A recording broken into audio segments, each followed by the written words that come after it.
So I'm going to switch to English because Marty should already be hearing us over Zoom.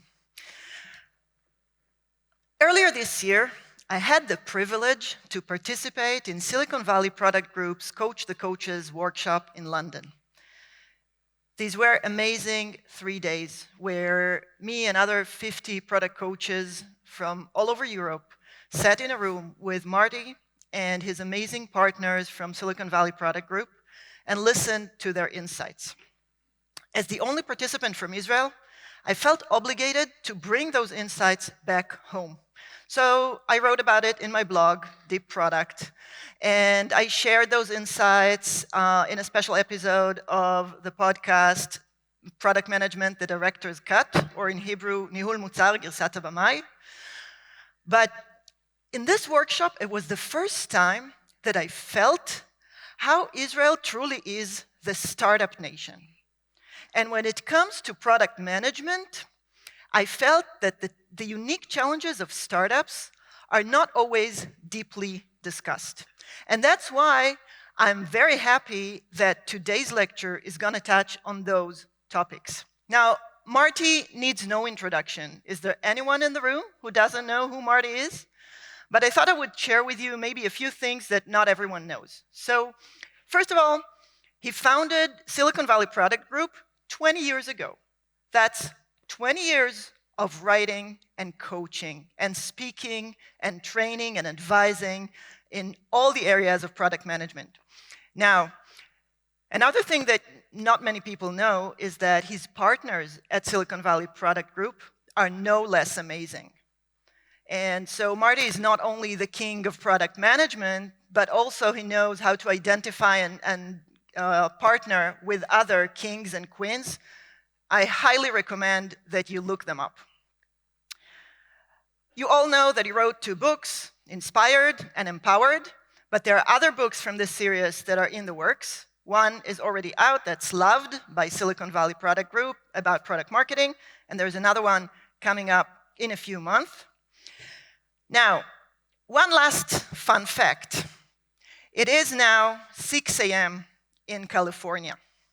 So Marty, thank you very much for being willing to get up that early and talk to us in this unusual hour.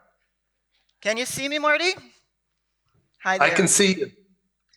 Awesome. So I'm super excited to host Marty here for his talk, 10 Major Misconceptions on Product at Startups.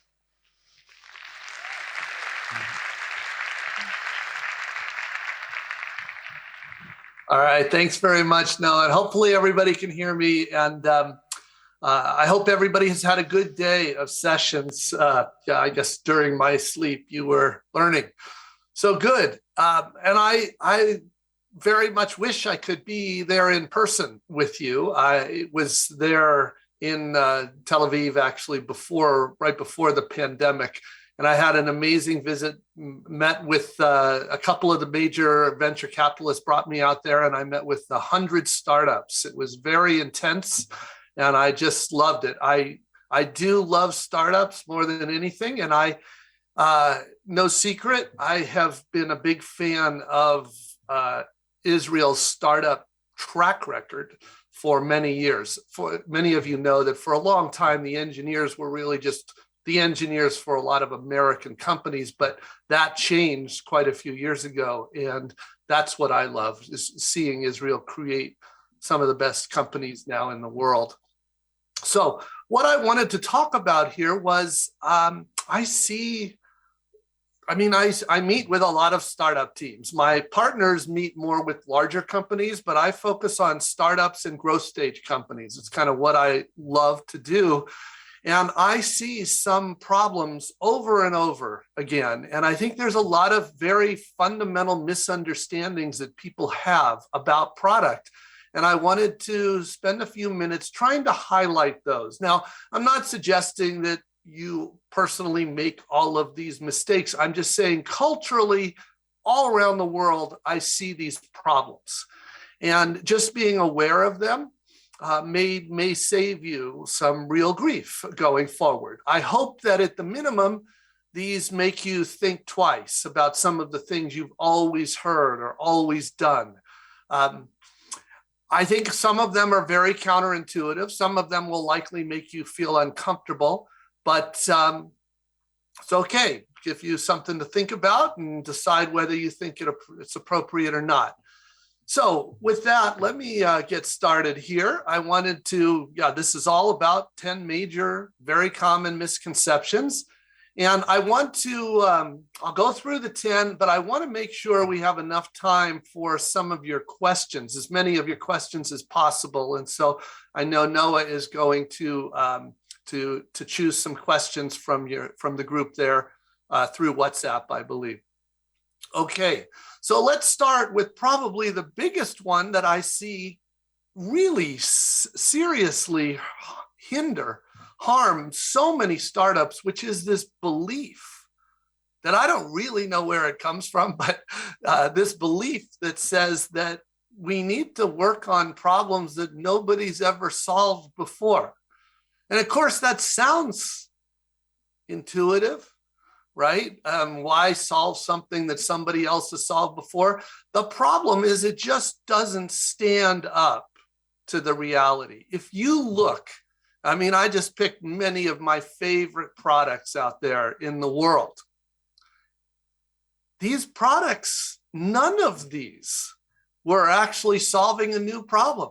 None of them were solving a new problem. Every one of them was solving a very old existing problem in a way much better than had been solved before. And this is really important because one of the big, obviously in the product world, we talk a lot about product discovery.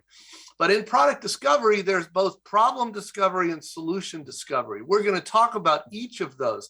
But if you realize that you do not need to solve a new problem, it actually opens up a whole lot of new opportunities for you.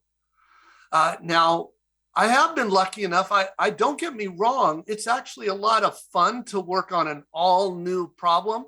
But I think Noah just mentioned I've been doing SVPG for 20 years.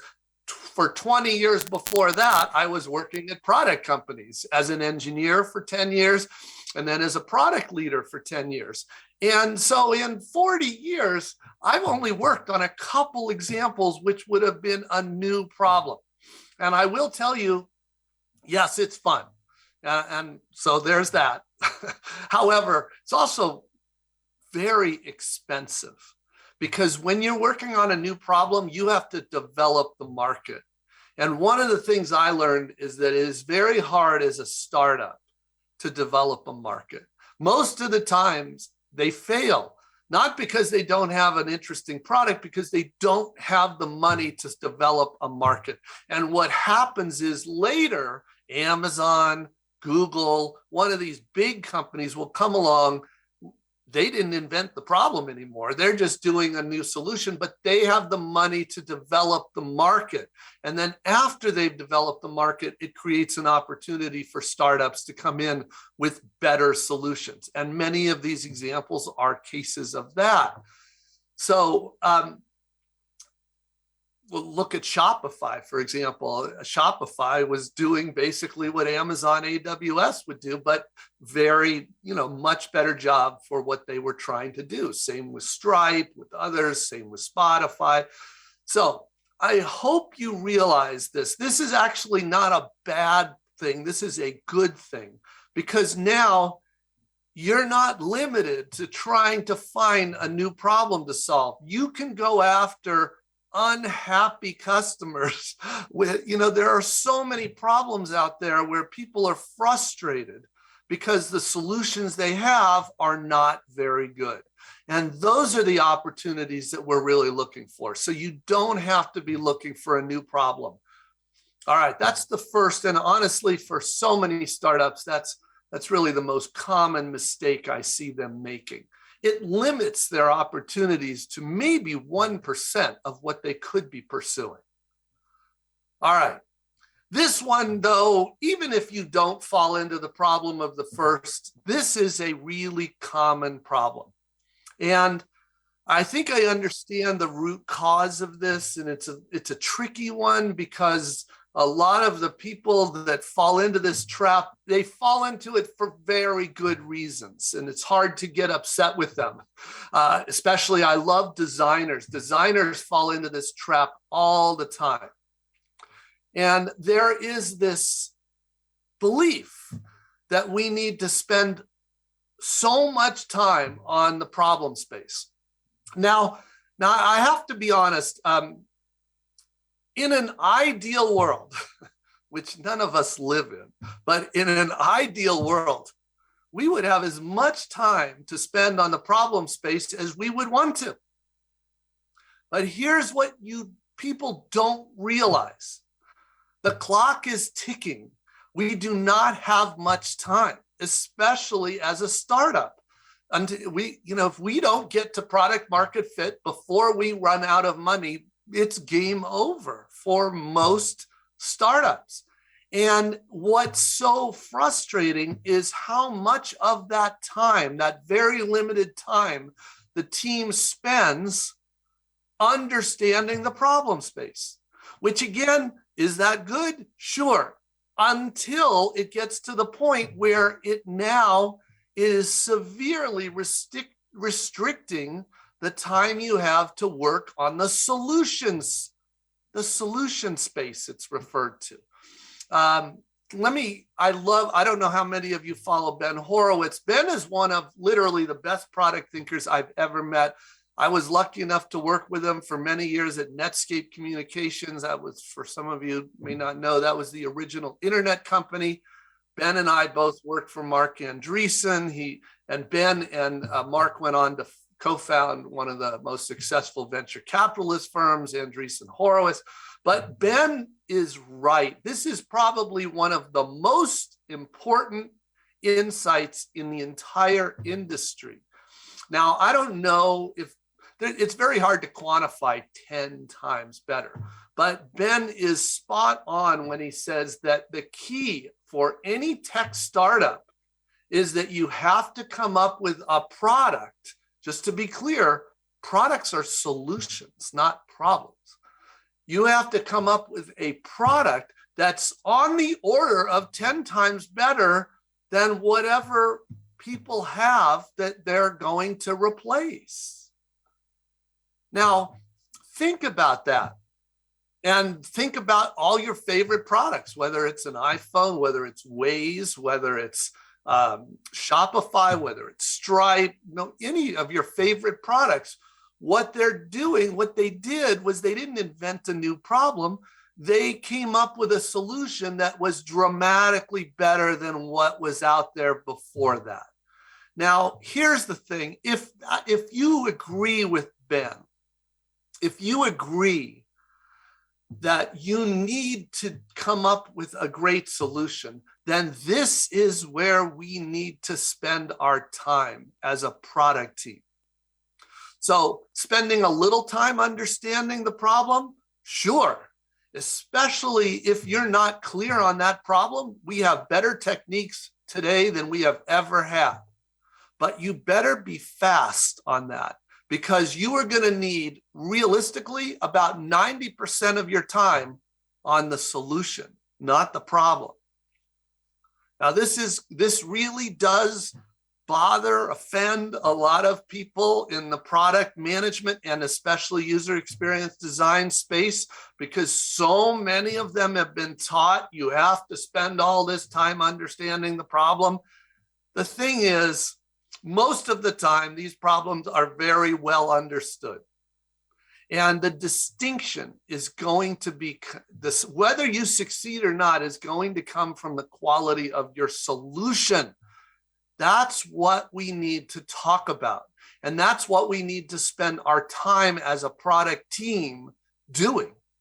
That's where you need to spend your time as a product manager or a product leader doing this reality. So I hope of all the 10 misconceptions, this is the one I hope you spend the most time considering and really thinking about what Ben is trying to explain here. All right. This is another common problem this belief that you need to be an expert in the domain. Now, again, there's always nuance to every one of these. Don't get me wrong. Do you need to understand your domain? Of course. And every new product person, every new engineer, every new designer that comes into a company, they're going to have to learn about the space. They have to learn about that domain. If you're working on a financial services solution, you're learning about these financial services.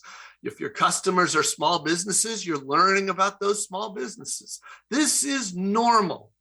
But here's where a lot of people confuse. If you don't know Shreyas Doshi, he's a former engineer. I've known him for 20 years. He's now one of the best product thinkers I know of. But he's spot on here. This is exactly what is going on. What you have to be careful about is product people. And I'm referring to product managers and designers especially here, knowing too much about the domain. Too much. What we mean by that is, have you noticed, for example, in fact, is an Israeli product leader, even though it was a Swedish company, Klarna. You may know Yuval was the product leader for many years at Klarna. Klarna is one of those new generation of buy now, pay later. And there are many of them today, Affirm and Afterpay. There's all these systems. And those are, it's a whole category of financial services application. And it has really turned upside down the credit industry. However, does anybody notice that none of the companies that actually innovated in this space were formerly credit card companies? Do you notice that? None of the so-called experts that were doing credit. Why is that? Because of this. Because they confused domain knowledge with domain dogma. They think, and this is so true, it drives me nuts. I see this all over the healthcare industry right now. There's a lot of health tech, biotech. But it exists everywhere. People think that the best way to find product people, especially product managers, is hire them from the domain because they already know the space. But the problem is they know that space, yes, but they know it by dogma. They know what they learned very early in their career, and they don't question enough of how things work. And then what happens is somebody comes along from outside that space and they question everything. And they realize, as has happened in medical, as has happened in finance, as happened in every space, they come along and they completely reinvent that space. And that's where that disruption really comes from.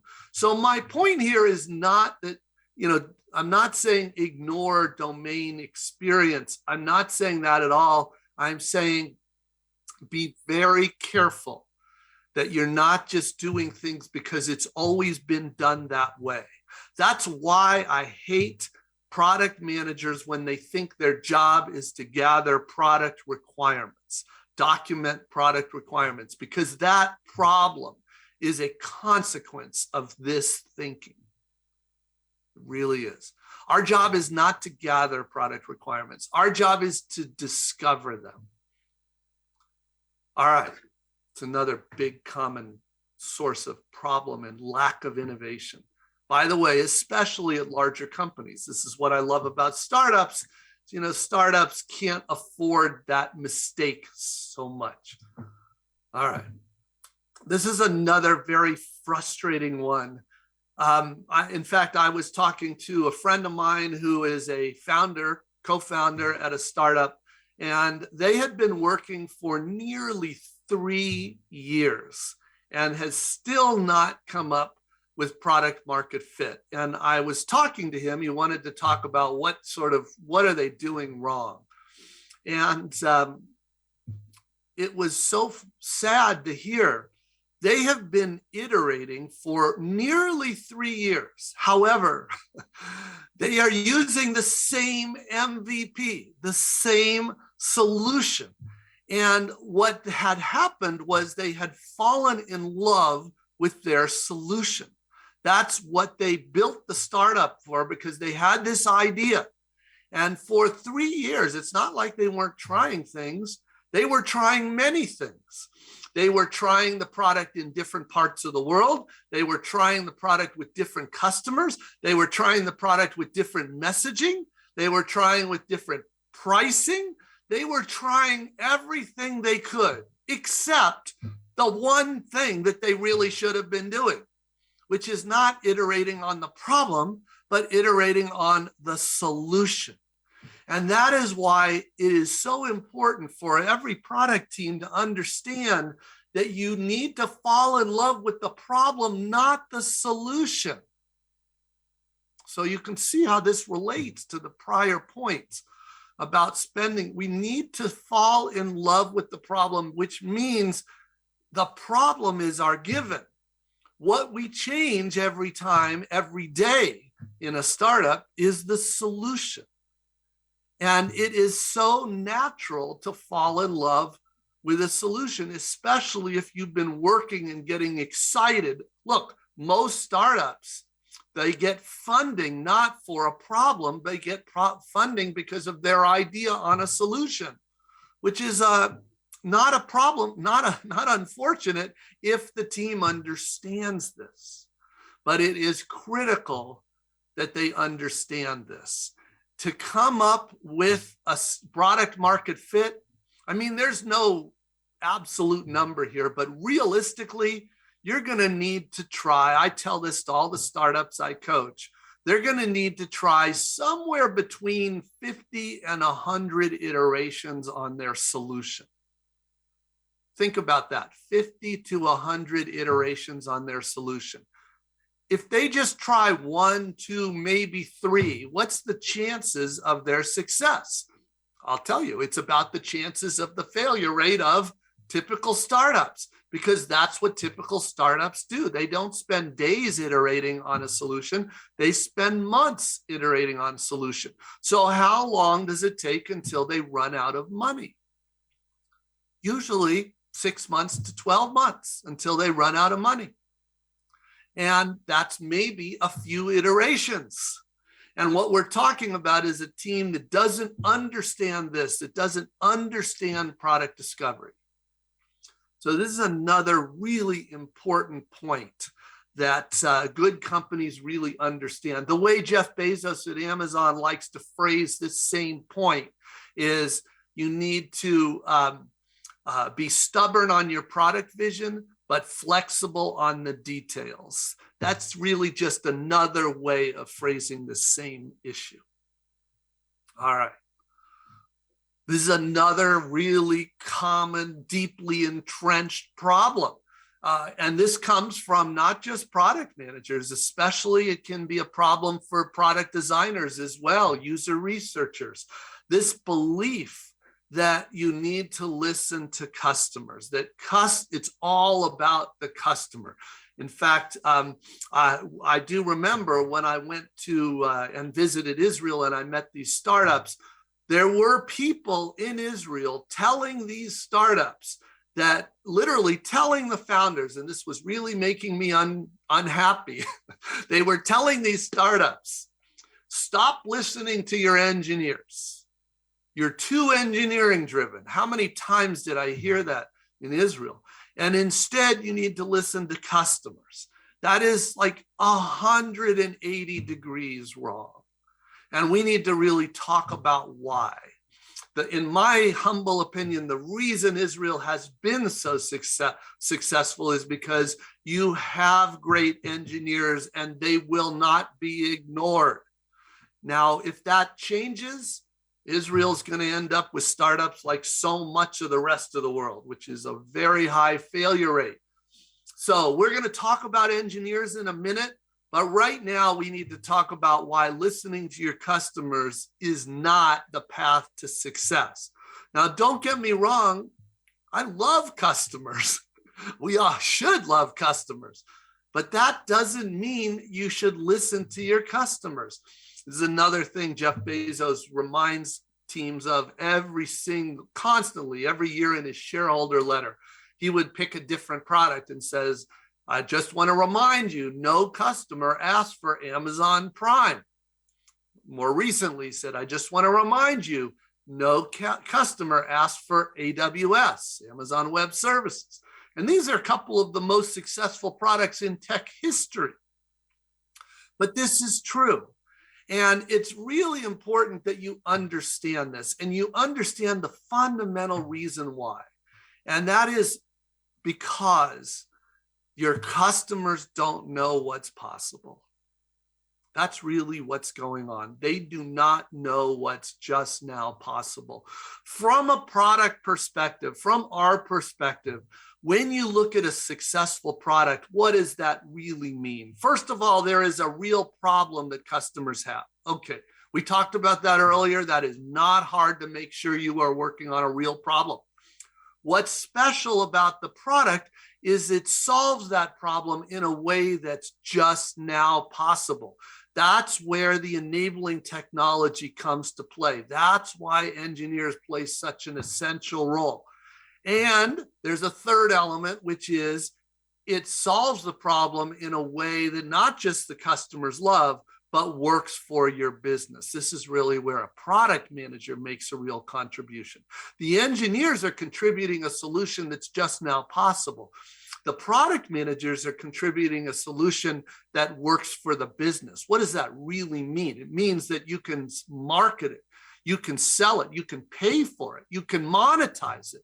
It's legal, it's compliant. This is what it means to work for a business. So we're putting together something the customer loves. Designers help us a lot with that. With something that's just now possible. The engineers we depend on for that in a way that works for the business. That's the product managers. And that is really where good products come from. It doesn't come from interviewing and gathering requirements from customers or stakeholders. It doesn't come from salespeople telling you what to build. It doesn't come from focus groups. Now, it doesn't mean that those people are wrong with everything they say, but your job, especially as product people, is to understand that they can't know what's just now possible. If I had more time, I have more stories of more products that are led wrong from their customers than anything else. There are so many horror stories of this. That's why Steve Jobs would hold up his iPhone when he was alive. He would hold up his iPhone and say, you can conduct 100 focus groups. You will never get an iPhone. And he's right, because literally in Finland at Nokia and in Chicago at Motorola, while Apple was doing product discovery of the iPhone, those two companies, which were the leaders, two of the leaders in cell phones, were literally doing focus groups on what the next smartphone would be. And what's especially ironic is that if you remember your sort of telco history, the phone before the iPhone was actually, for a long time, it was the BlackBerry. But then there was a company called Trio. You remember the Palm Trio that created a BlackBerry that had a small touchscreen at the top. But the touchscreen was so bad, you literally couldn't even dial a phone number. And it was those trios that these focus group users were bringing to their focus groups. And the main feedback they literally were giving Motorola and Nokia was, the keyboard is awesome, please lose the touchscreen. And of course, Apple knows never to ask this question. That is not how you come up with a product. All right. And many of you know this, but I still find product teams where they're literally just getting requirements, whether it's coming from salespeople or stakeholders or their executive team or each other.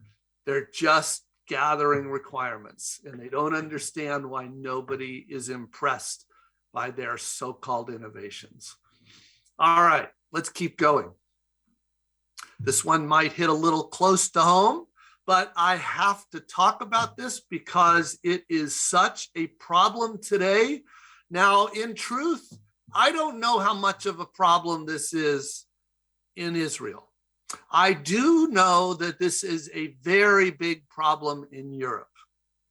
And to the extent that Europeans have come down to train you in product, this is probably a growing problem.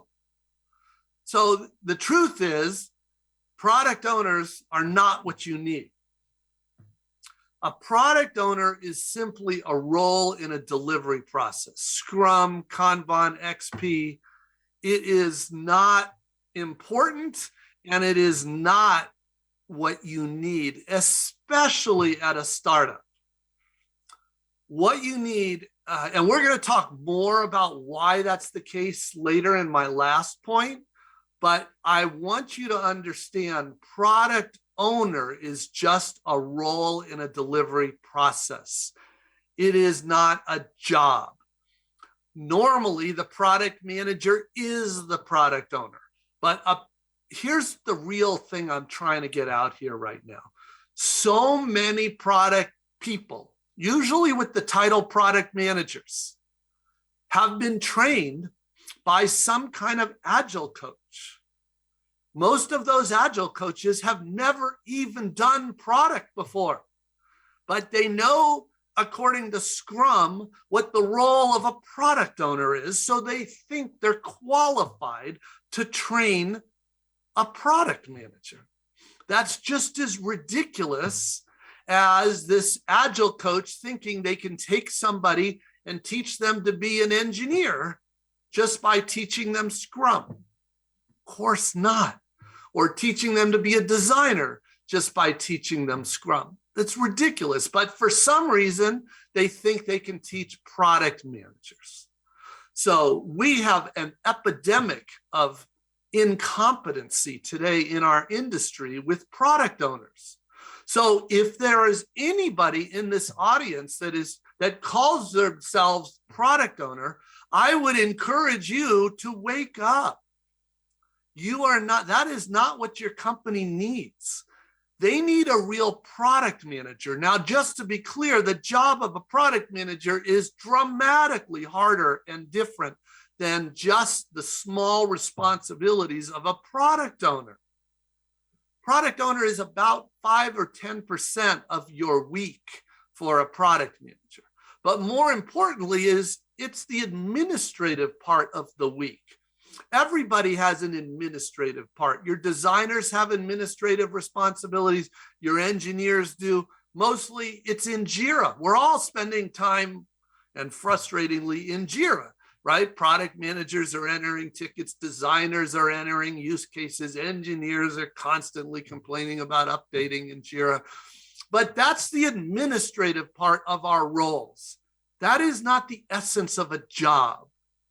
Just like the engineer is really there to come up with great solutions and deliver them.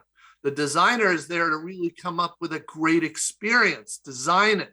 And the product manager's job is to make sure that everything you build is valuable for the customer and viable for the business.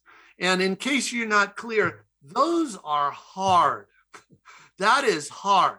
Now, you probably know this, but in early stage startups, there isn't a product manager or a product owner. It's typically the startup founder. At a certain point, it's usually somewhere around 25 to 30 engineers.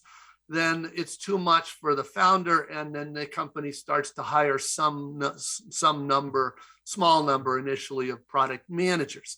But whether you're a product manager or a startup co-founder, your responsibility as the product person is value and viability. Your designer is responsible for usability. Your engineers are responsible for feasibility, but together you are coming up with a product. All right, so this is important. Now, I never had to talk about this much until recently, but over the last few years, this has become a huge problem.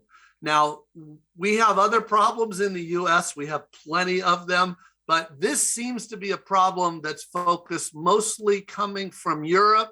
I have theories about why, but to the extent that Europeans are coming down to Israel and training your product people, I am encouraging you to be very careful about this. All right.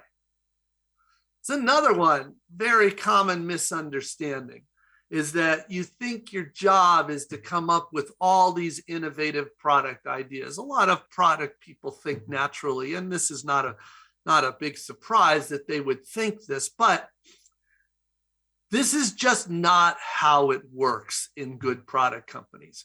The ideas are such a minor piece of it. I don't know how many of you have seen, but the best use of an hour that I can think of for any of you, if you care about product, is go online, look at Apple TV, look at Google Play, look at Amazon Prime, all three of them. You can find a show called The Lost Interview. And there's a whole story behind it. It was recorded in 1995, believe it or not, by Steve Jobs, where he did something he rarely does, which is talk about the nature of building great products. But he did this right after he had been kicked out of Apple. So when he was sort of exiled from Apple, and he came back, of course, and turned it from near bankruptcy, to the most valuable company in the world. And he is describing the disease of thinking that an idea is 90% of the work. And he then goes on to describe product discovery, which is really how we take this nugget, this kernel of an idea, and we flesh it out with prototypes. In fact, of all the companies I have ever been in, Apple does more prototypes than any other company I've ever seen. Now, hopefully, prototypes are kind of the founding building block of product discovery. That is how we come up with great products. And so, every company that's good at product does a lot of prototypes, but they have to do even more. And that's because most of their products are actually devices, as you know, like an iPhone or an iPad or AirPods. And so as devices, you have to realize the risks of value, usability, feasibility, viability are higher, not lower, because the cost of messing up is more significant. So that is why they need to take product discovery more seriously. The original iPhone, by the way, was 3.5 years in product discovery. Think about that. Now, of course, it's been the most successful product in history after that, but still. So this is very important. Your job is not to be the source of all these innovative ideas. Your job is to be able to take an idea and flesh it out through the techniques of product discovery to actually get a real product. A product is a solution that's valuable, usable, feasible, viable, and we can deliver in a reliable, scalable, performant solution. All right. So I mentioned the problem with product managers before, but I alluded to the problem with engineers. So this has always been, in my opinion, admittedly, I don't have as many data points as I'd like to. I'd like to visit Israel a lot more, to work with a lot more of the startups. But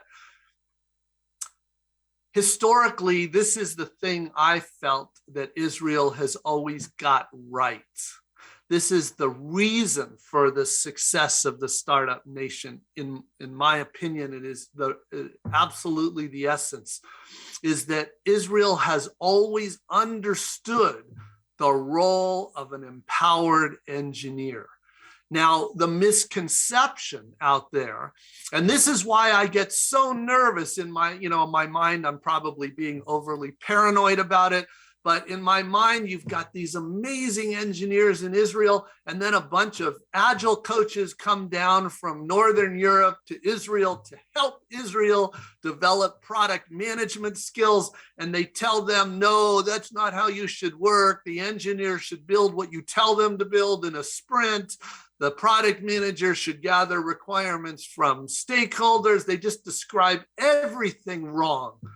And you go from having the best engineers to having not what we need. So what we need to talk about here, so if you don't know Bill Campbell, he was literally the person who coached Steve Jobs for decades. He also coached Jeff Bezos starting Amazon. He also coached Larry and Sergey starting Google. He's coached so many of the best leaders of the time.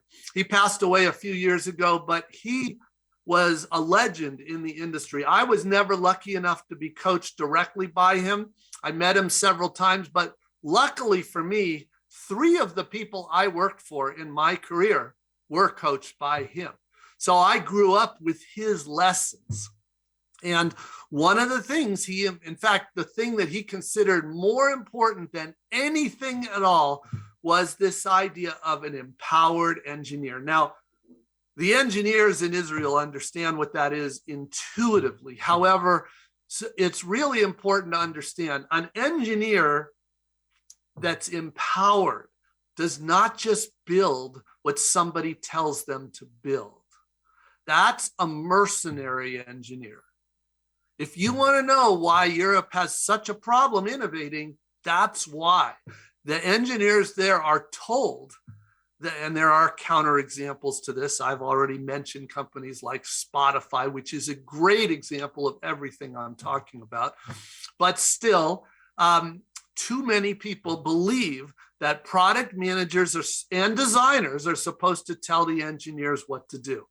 There's another famous Steve Jobs quote, which is, "We don't hire all these smart engineers in order to tell them what to do.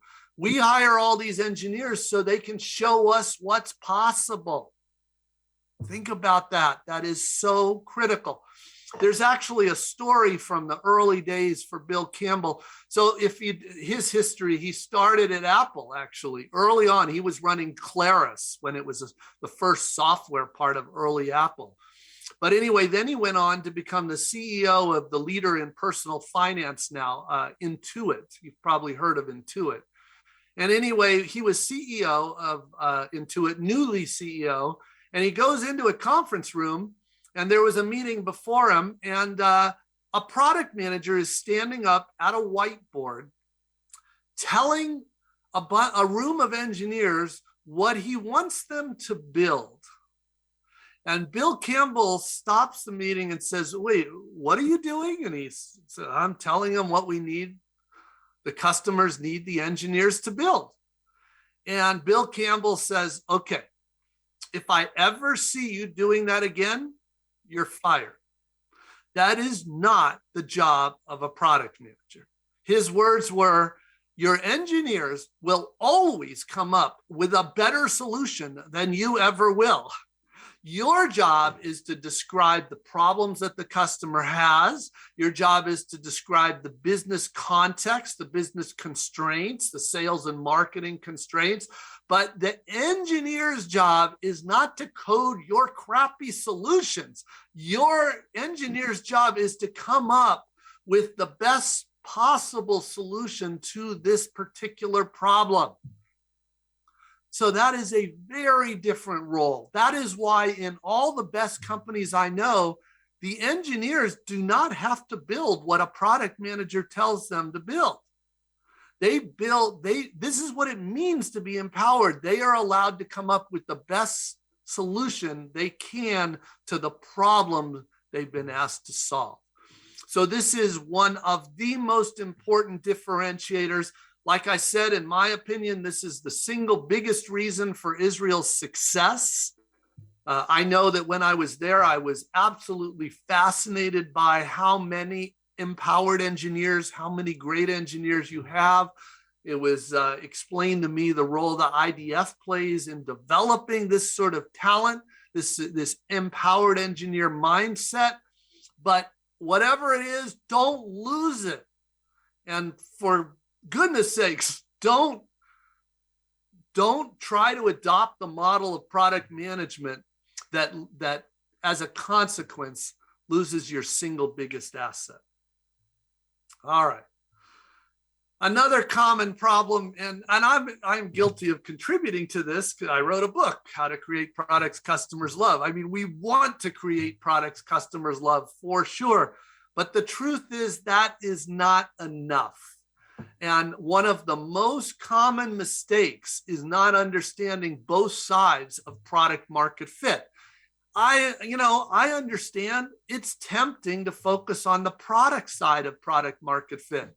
That's where the fun stuff really happens. However, so many products fail because they don't address the market side of product market fit. That's the go-to-market. That's the, do you have ways to reach your customer? Do you have ways for them to understand the value this particular solution provides and why it's better? Do they have ways to try your product before buying your product? Do they have ways to tell their friends how much they love the product? Without these dimensions, many products don't go anywhere because they don't get into the hands of their customers. That's especially true, by the way, with B2B products. So the last point I wanted to make, and then I'll stop ranting at you about all these things, is you have to be very careful. So look, the good thing about startups, it's all about product market fit. There is that singular focus on product market fit. But once you get product market fit, it only gets harder. And we often refer to growth stage or scale ups as surviving success, because scaling that, coming up with new adjacent products that are also great, that's a tremendous amount of work. And one of the biggest problems I see is that you have to realize there's already natural selection going on for startups. Like we said, most companies do not make it to product market fit, most startups. However, the ones that do, okay, they've done something well. They're usually quite good at discovery. They come up with something their customers really love that works for the business. Great. Now they're trying to scale. And one of the common problems is they think it's time to hire process people. And I cannot tell you how damaging this is to so many companies. If you don't know Steve Blank, he teaches entrepreneurship at Stanford and at Berkeley. He's a 4-time startup entrepreneur, 4 for 4 in successful startups. He is a great thinker about this. And it's interesting because Steve Jobs talked about this problem. Elon Musk talks about this problem. Jeff Bezos talks about this problem. But as companies get larger, they are all scared of process people taking over. Steve Jobs called it the disease of process people. If you watch that video, the Lost interview, you'll see him talk about, in this case, what destroyed IBM. If you remember IBM, years ago, they were like Google is today, or like Amazon is, and they were destroyed, in his words, and I think he's spot on right, by process people. But you have to be very careful. And you're hearing me rant against the sort of the process people that come down and focus on product owners instead of how you actually create great products. So be very careful about that. That is not what you need. The way you scale is by your leaders, with coaching, not with process. Now that's another talk. I've written a lot about that if you're interested. But I just want to make sure those of you that are good enough and lucky enough to get to product market fit, please don't fall into that trap of institutionalizing process. All right. I took a few minutes longer than I meant to, but I will just say there's some books which we've heard of. I'm going to do questions here in a minute. Noah will hopefully have some questions, but if you have a question and we don't get to it, I just wanted to share, there's my email, so you can feel free to drop me a note. But Noah, are you there? Hey, Marty, thank you. Thank you.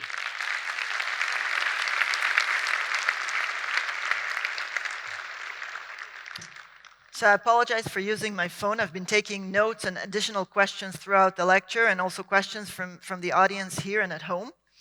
I think the first question is that, you know, the theme of this of today's session is product accelerate, which means doing more with less.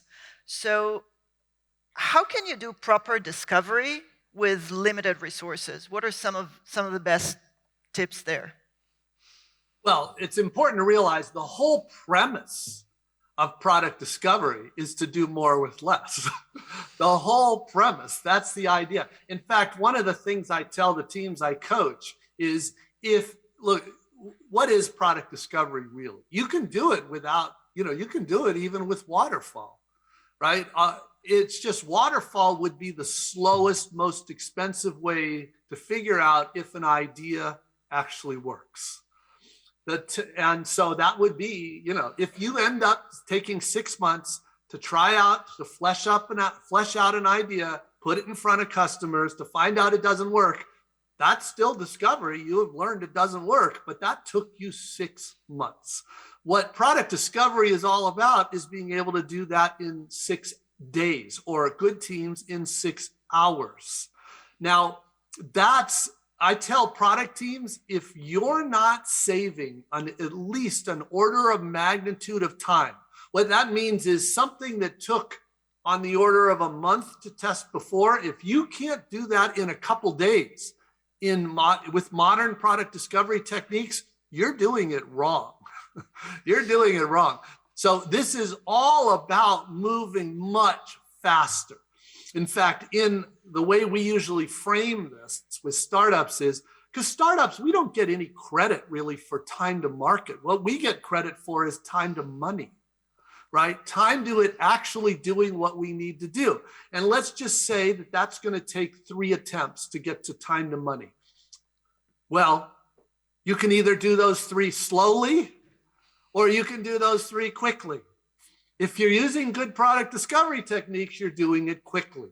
So product discovery is all about fast. In fact, the more constrained your resources are, the more essential it is that you're good at this. Absolutely. So one of the challenges here is, discovery is about getting insight from the market, but many A/B testing techniques require traffic as well as infrastructure that many startups don't have. So when do you think is the right time to start implementing those more mass market techniques? Okay, good. That's a big topic, though. So there's some differences here between consumer products and small businesses and larger products with enterprise software, for example. And so we have to be a little bit careful because for small startups, unless it's consumer where you get a lot of traffic quickly, we don't have a lot of traffic for a while. I mean, usually for years, especially if it's enterprise. So there are a whole sets of techniques that are alternatives to using an A/B test. An A/B test is the gold standard. Don't get me wrong. I've been using them for 25 years. I mean, I would never want to not have A/B test as a tool. But for a lot of early stage startups, it's just not an option yet. So we do other techniques, which basically what we really are doing is we're lowering our confidence level. We're not running an A/B test. We're running a live data prototype in an opt-in test. So we're still collecting data, but not nearly as much. But more general answer to your question is, don't get ahead of yourselves. I didn't mention this, and I'm glad your question reminded me of this. One of another very good product company that I don't think I mentioned yet today is Airbnb. Airbnb doesn't actually call product discovery. They have a lot of companies have their own terms for it, but they are great at product.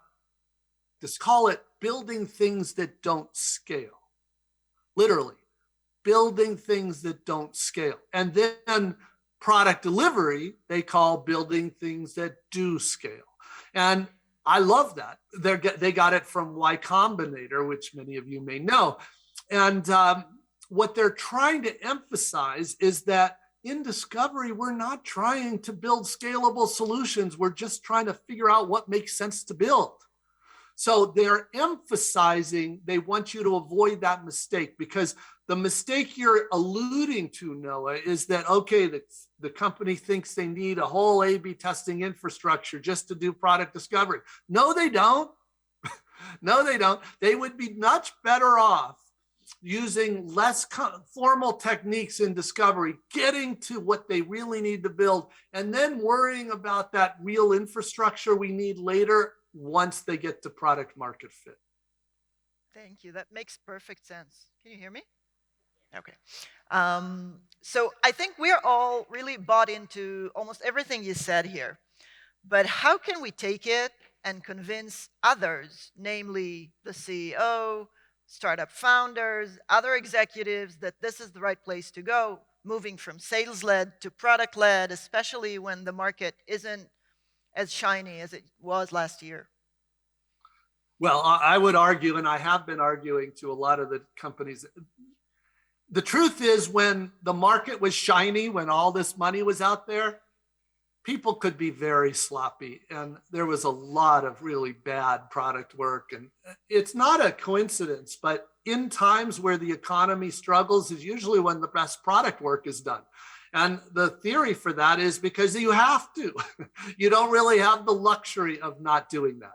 Now, that said, there is a real challenge in so many companies because the CEO is often a former salesperson and does not understand this. Now, in a lot of the best venture capitalists, they don't want the CEO to be a former salesperson. They want that CEO to be a product person because they understand this difference. That said, I have worked with some very good CEOs that have been salespeople in the past. Now, what do? First of all, it is really important to try, there has to be they have to be motivated to be open to this. Usually that motivation happens when things are not going well. It might be that the venture capitalists, their investors are pressuring them. It might be their customers are unhappy, but something is motivating that. There is also a set of books that my books are actually written not so much for the CEO. I've been surprised at how many read them, but it's written for product leaders, product people. There are other books, though, a great one by Tony Fadell called Build, which is terrific. Another great one by Reed Hastings called No Rules, Rules. Another great one by a couple Amazonians called Working Backwards. These are written more for CEOs to try to explain to them why it's so important to be a product-led company. And so not all can be convinced. That's the truth. And the market will correct for that. It does. But I'm a big believer in trying. And I've had it is true that the ones I work with are where the CEOs have already reached out. So that's some natural selection going on there. But I would encourage you to do whatever you can to try to save your company. And connect to whatever matters to them, which is essentially to make the company successful, right? Speak from their perspective. Yes. And one of the things, just when we talk about politics for a minute, one of the most powerful tools in every situation where politics matter is a prototype. It is amazing how, PowerPoint presentations don't do it. Talking and waving your hands don't do it. Prototypes are amazing for convincing leaders because they can see it, they can touch it. Awesome, thank you. So one last question, as product management has evolved tremendously over the years. Where do you think it's going next? What are the opportunities or challenges? Yeah, well, unfortunately, it has evolved, but not necessarily in a good way. That's what I was referring to when this whole disease of product owners is a serious, serious problem. And honestly, a lot of companies are deciding they just don't need them. It's just so be very careful of that disease. The model, good product management has actually not changed much in more than 20 years. The difference is the techniques they use have changed dramatically. But the role, the job, and the same kind of people succeeding, no, that really hasn't changed.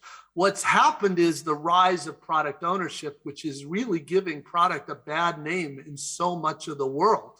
So I am very worried about that. I'm hoping, I'm being as vocal as I can. I admit that I didn't realize how much of a problem this was going to turn out to be. I didn't realize that. I didn't fully appreciate it. But now, and a lot of people are trying to say that, trying to explain, to be very careful about this. But no, I think the role of value and viability has always been there, always will be there. One of the things that's amazing, look at the role of machine learning today, playing a huge and growing role. That shines a huge light on the product management responsibilities. It's never been more important. Yes, we've had a few lectures today talking about that. Awesome. Thank you so much, Marty. I'm going to let you start your day. Really appreciate you joining us today. Thank you. I hope it was useful. Thank you. Good luck to everybody.